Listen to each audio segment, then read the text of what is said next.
Mandawali police ने महिला की हत्या के आरोप में पति को किया गिरफ्तार। आरोपी ने इसे हादसा बताकर पेश करने की थी कोशिश। नंगे हाथों से पत्नी का गला घोंटकर मार डाला। पूर्वी दिल्ली में लगातार बढ़ रही सर्दी को देखते हुए अभिभावकों ने कहा बच्चों के स्कूल की टाइमिंग में किया जाए बदलाव।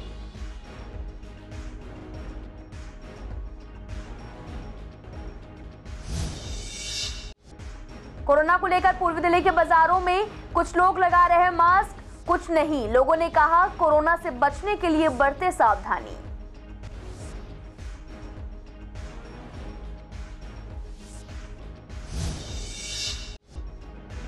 जंग खाकर जर्जर हुआ न्यू अंगद नगर का बस स्टैंड। खुले आसमान के नीचे यात्री करते हैं बस का इंतजार।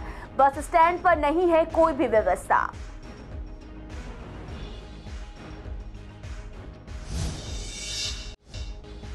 सर्दी के मौसम में रखें सेहत का ध्यान। वायरल फीवर के आ रहे केस, बढ़ते स्वास्थ्य को लेकर सावधानियां।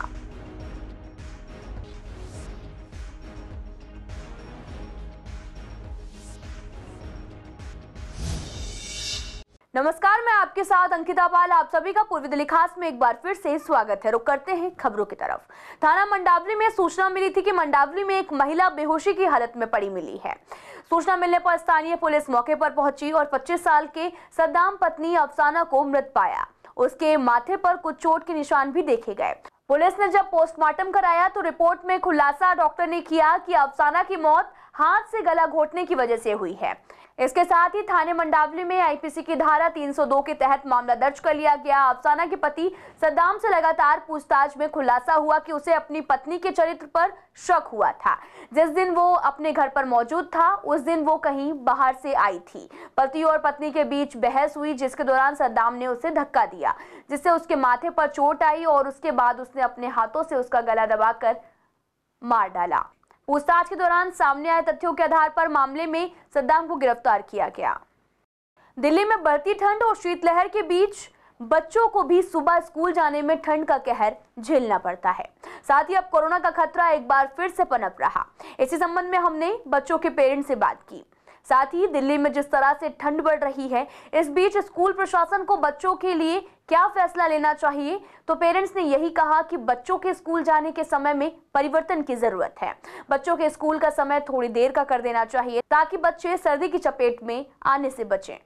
देखो सर, मेरी यही राय है, छोटे बच्चे इतनी ठंड में बच्चे बहुत परेशान हो गए हैं। जो सुबह मॉर्निंग का उनका स्कूल है उसको 1-2 घंटा आगे बढ़ा दिया जाए और जो शाम को छुट्टी के रात का समय थोड़ा आगे कर दिया जाए, क्योंकि बच्चे बहुत परेशान है, गार्जियन भी परेशान, बच्चे बीमार हो रहे हैं। जैसे कि जो ठंड आजकल इतनी ज़्यादा हो गई है तो बच्चों को सुबह उठने में परेशानी होती है।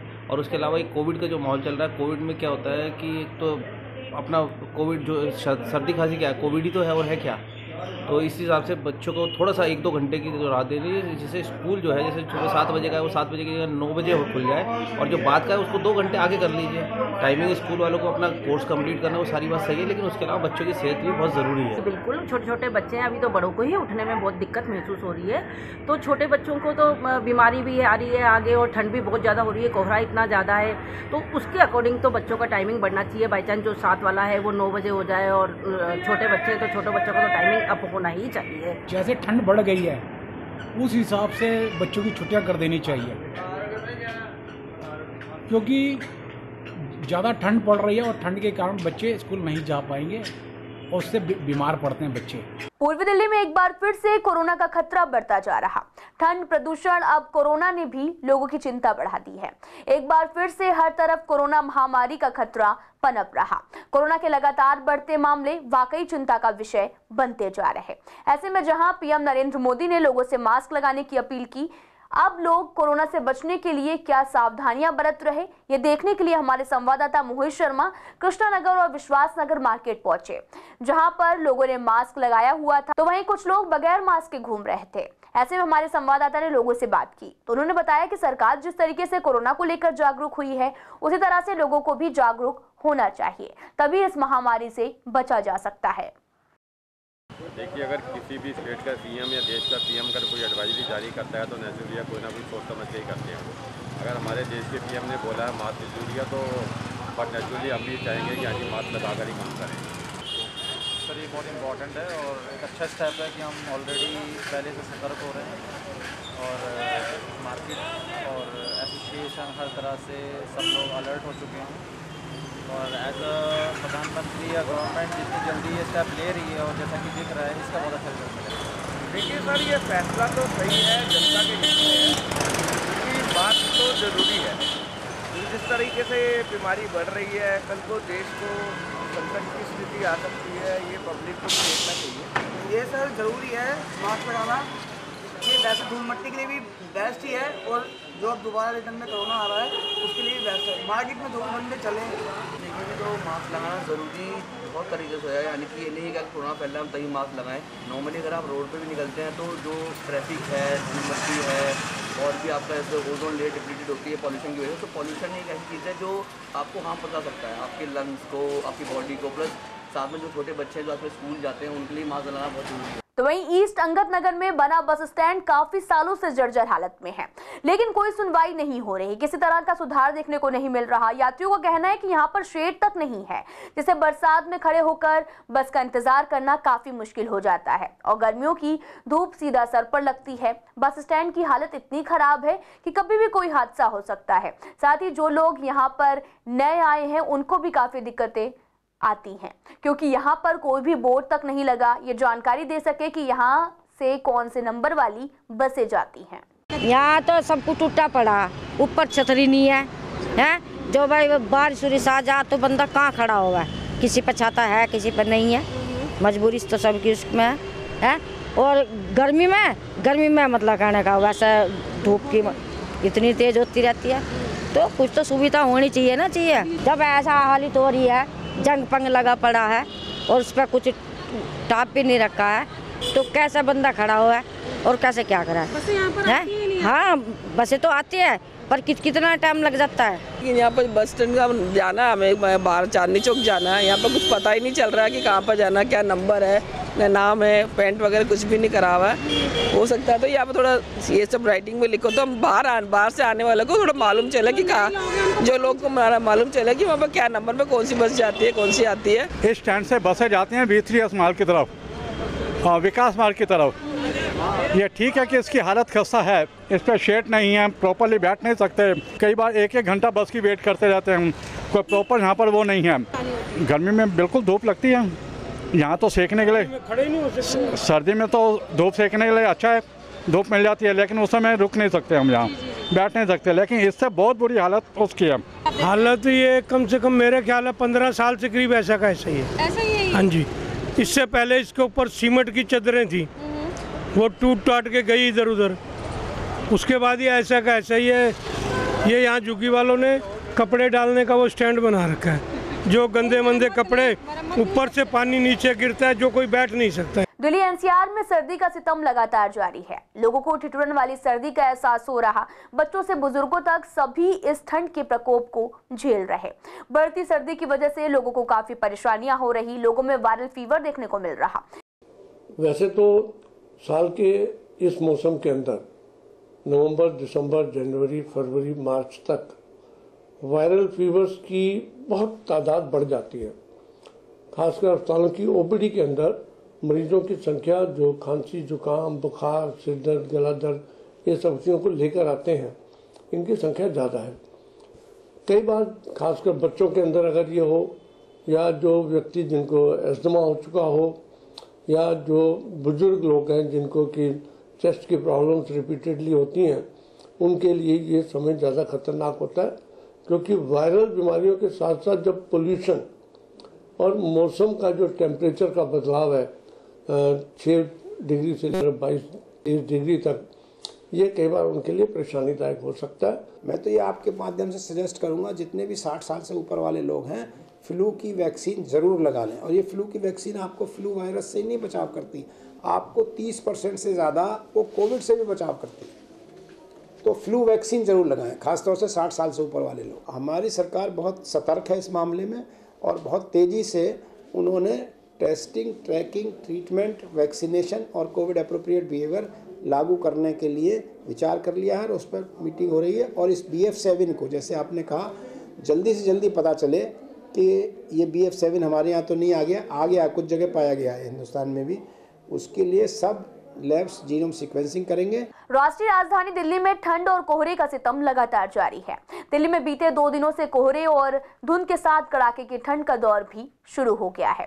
कई इलाकों में अधिकतम के साथ साथ न्यूनतम तापमान में काफी कम दर्ज किया गया। ऐसे में हमारे संवाददाता मोहित शर्मा ने डॉक्टर ग्लैडविन त्यागी से खास बातचीत की, तो उनका कहना है कि जो लोग मॉर्निंग वॉक पर जाते हैं उनको एहतियात बरतने की जरूरत है। वहीं जिम को लेकर उन्होंने बताया कि एक्सरसाइज करने के तुरंत बाद बाहर ना निकलें। देखिए, ऐसा है कि टेम्परेचर का, जैसे दिसंबर का महीना चल रहा है, अब हम दिसंबर के आखिरी दिनों में हैं, तो ये तो स्वाभाविक है कि ठंड का आना अब दस्तक दे चुका है। अब से 4 दिन पहले जो टेम्परेचर था और जो अब सुबह का टेम्परेचर है उसमें ज़मीन आसमान का अंतर है। अब 7 से 10 डिग्री के बीच में टेम्परेचर रहता है। आज का जो टेम्परेचर था मॉर्निंग 7 o'clock का, वो 7 डिग्री सेंटीग्रेड था। उसके टेम्परेचर के साथ साथ जो चिल है वो उस तरीके का है जैसे कहीं पे बर्फ़ गिरी होती है, यानी कि ठंड का इफेक्ट उसमें ज़्यादा आता है। ऐसे में अभी क्या हुआ था कि पिछले 2-3 दिन पहले बादल आ गए थे, जिसकी वजह से कोहरा हट गया था। अब वो बादल जैसे हटे हैं, अब आज कोहरा काफ़ी ज़्यादा था। उसका रीज़न इस कारण से भी वहाँ पे ठंड जो है वो अब बढ़ी हुई महसूस हो रही है। धूप जो है थोड़ा सा लेट निकली है, तो ऐसे में क्या है कि जो बच्चे हैं, बूढ़े हैं, उनके लिए ये ठंड बड़ी ख़तरनाक होती है, क्योंकि उनके अंदर जो इम्यूनिटी है वो थोड़ी सी कमज़ोर होती है। तो जो बच्चे और बूढ़ों के लिए विशेषता मैं ये बताना चाहता हूँ कि वो ठंड से बचने के जो उपाय हैं उनको ज़रूर करें। कपड़े पूरी तरीके से अपने आप को कवर रखें। जो आपके मुंह वाले, गर्दन से ऊपर के हिस्से से जो ठंड आती है, यानी सिर पे कैप लगाना, कान कवर करके रखना, पैरों में जुराबे डालना, ग्लव्स पहनना, ये। इसके अलावा जो सुबह की और रात की, दिन ढलने के बाद की सैर है, उसको थोड़ा अवॉइड किया जाए बुज़ुर्गों के द्वारा। बच्चों को बाहर जो है खेलने के लिए केवल दिन के समय में जब धूप हो तब दिया जाए। और जो दवाइयाँ लोग लेते हैं या जो किसी बीमारी से ग्रसित हैं वो अपनी नियमित दवाइयाँ लें। जो लोग अर्ली मॉर्निंग आवर्स में जिम जाते हैं, वो जैसे बाइक पे जिम जाते हैं, वो तो जो हवा का डायरेक्ट इम्पैक्ट होता है उसको थोड़ा अवॉइड करना चाहिए। जिम में जाने के बाद में जो वहाँ का एनवायरनमेंट है, क्योंकि जब आप एक्सरसाइज करते हैं तो शरीर गर्म होता है, तो एकदम से कपड़े उतार के फिर जब आप बाहर जाते हैं तो जो सडन वेरिएशन ऑफ टेम्परेचर है उसको थोड़ा सा बचना होगा। टाइमिंग चेंज ये करें या ना करें, लेकिन प्रिकॉशन जरूर। दिल्ली एनसीआर में सर्दी का सितम लगातार जारी है। लोगों को ठिठुरन वाली सर्दी का एहसास हो रहा। बच्चों से बुजुर्गों तक सभी ठंड के प्रकोप झेल रहे। बढ़ती सर्दी की वजह से लोगों को काफी परेशानियां हो रही। लोगों में वायरल फीवर देखने को मिल रहा। एक बार फिर से दिल्ली में कोरोना का खतरा मंडराने लगा है, जिसे देखते हुए प्रशासन सख्त नजर आ रहा। भारत में कोरोना महामारी की पहली और दूसरी लहर काफी खतरनाक रही, जिसके बाद लोगों को मानसिक समस्याएं भी होने लगी। इसी कड़ी में हमने पूर्वी दिल्ली के डॉक्टरों से बात की। उन्होंने कहा कि कोविड जैसी खतरनाक बीमारी से आदमी मानसिक तनाव में भी आ जाता है, जिससे वो डिप्रेशन का शिकार बहुत जल्द होने लगता है। उससे बचाव के लिए आदमी को कम से कम सोशल मीडिया और फोन का इस्तेमाल करना चाहिए और अपने रूटीन को पहले से बेहतरीन करना चाहिए, क्योंकि कोविड जैसी बीमारी से मानसिक मरीजों की संख्या भी लगातार बढ़ती जा रही है। पिछले कुछ सालों में जब कोविड पीक पे गया और जब कोविड शुरू भी हुआ था दुनिया भर में और देश भर में, तो बहुत एंग्जाइटी और बहुत घबराहट रही लोगों को, और उस कारण से मन में एक डर, दहशत का सेंस भी रहा, जिसके कारण स्ट्रेस रिलेटेड डिसऑर्डर्स जैसे कि डिप्रेशन हुआ, एंग्जाइटी डिसऑर्डर हुआ, बड़ा है। कुछ समय में अपनी हेल्थ को लेके लोग बहुत एंग्शियस होने लग गए हैं। तो कुछ ऐसे स्टेप्स हमारे ज़रूर उठाने चाहिए, कोविड हो या ना हो, बट जनरली, सो दैट हमारा लाइफस्टाइल ठीक रहे। जैसे कि स्लीप वेक रूटीन, सही में नियमित समय पे सोएं, नियमित समय पे उठें, टाइम रूटीन को ढंग से फॉलो करें। हेल्दी डाइट, जैसा विंटर सीजन है तो विंटर सीजन में बहुत ग्रीन वेजिटेबल्स आती हैं, पालक, एप्पल, बीटरूट, कैरेट, एक जो इम्यूनिटी बूस्टर्स हम जिसे कहते हैं, बादाम, अखरोट, जिसमें ओमेगा 3 प्रोटीन रिच कंपोनेंट्स रहते हैं, वो भी कहीं ना कहीं हमारी इम्यूनिटी बनाने में हेल्प करते हैं और हमारे मूड को भी बेहतर करते हैं। कुछ ऐसी फूड आइटम्स हैं जो हमें एंग्जाइटी रिड्यूस करते हैं, जैसे कि ओमेगा 3 रिच होते हैं, क्योंकि वो ब्रेन को, नर्वस सिस्टम को उस प्रकार से न्यूट्रिशन प्रोवाइड करते हैं। सो आई थिंक लाइफस्टाइल अच्छा रखना, स्लीप वेक रूटीन पे काम करना, फ़ोन और सोशल मीडिया का मिनिमम यूज़ रखना, थोड़ा बहुत तो यूज़ आई थिंक सबके लिए एसेंशियल है, एक दूसरे से जुड़ने के लिए, एक दूसरे से कनेक्टेड रहने के लिए, बट ओवर एक्सपोज ना करें अपने आप को नेगेटिव न्यूज़ से। उससे भी कहीं ना कहीं मन में नेगेटिव थॉट्स और इमोशंस और एंग्जाइटी जायज़ होती है। जो लोग बाहर से खरीदकर अनाज नहीं ले सकते हैं, उन लोगों के लिए सरकार द्वारा राशन वितरण किया जाता है। अलग अलग इलाकों में राशन की दुकानें खोली जाती हैं ताकि लोग वहां पर जाकर राशन ले पाएं। बल्कि यूपी, बिहार, एमपी के लोग भी अपना राशन कार्ड दिखाकर कहीं से भी राशन ले जाते हैं। लेकिन पूर्वी दिल्ली के लोगों से जब हमने जाना तो क्या उन्हें राशन मिलने में कोई दिक्कत हो रही है, तो कुछ लोगों का कहना है कि उनको भी राशन सही समय पर नहीं मिल रहा। राशन में गेहूं और चावल मिल रहे, तो वहीं कुछ लोगों का कहना है कि उन्हें राशन लेने में काफी दिक्कतों का सामना करना पड़ता है। गेहूं मिले और चावल मिले। कितने कितने किलो मिले हैं? 25 किलो चावल हैं, 20 किलो गेहूं है। महीने में मिलता है? महीने में मिलता है। हाँ, गेहूं 20 है, चावल 25 है। अच्छा, 5 का फर्क आ रहा है। तो खुश है मतलब इससे? मैं तो खुश है, मिल रहा है जितना राशन। 20 किलो गेहूं, 25 किलो चावल। तो हर महीने आप लेने आते हैं? हर महीने। मतलब कोई दिक्कत नहीं आती है? दिक्कत तो होती है, कभी वो कहेंगे चीनी भी आती है पर चीनी हमें मिलती नहीं, कहते चावल के बदले चीनी मिलेगी। और अभी तो हमें राशन इस महीने का भी मिला नहीं। अभी कह रहे 15 तारीख के बाद गाड़ी आएगी तो मिलेगा, हमने पता करा था ये दिसंबर वाला। हाँ, कभी ऐसे कहते राशन ख़त्म हो गया है, जब आएगा तो फिर मिलेगा। और हमें क्या पता कब आ रहा है, कब बांटते कब नहीं, कोई टाइम नहीं होता इनका बांटने का कि हमें पता चले। दिक्कत ये होती है कि जब लेने जाएंगे तो एक बारी चावल देते हैं, फिर एक हफ्ते बाद गेहूं देने के लिए बुलाते हैं। जब दोबारा लेने जाते हैं तो राशन ख़त्म। हाँ, फिर कहते हैं अगले महीने आके लेके जाना। अगले महीने ले जाते हैं तो कहते हैं कि जब राशन आएगा हम फ़ोन कर देंगे। फ़ोन करते हैं तो फ़ोन नहीं उठाते हैं। हाँ, ऐसे परेशान करते हैं। मैं वहीं पे ही लेती हूँ हमेशा राशन, तो वो ऐसी आनाकानी करते रहते हैं। अब ये मेरे को बोला है कि 15 तारीख के बाद आने के लिए, कॉल कर रहे हैं, कॉल नहीं उठा रहे।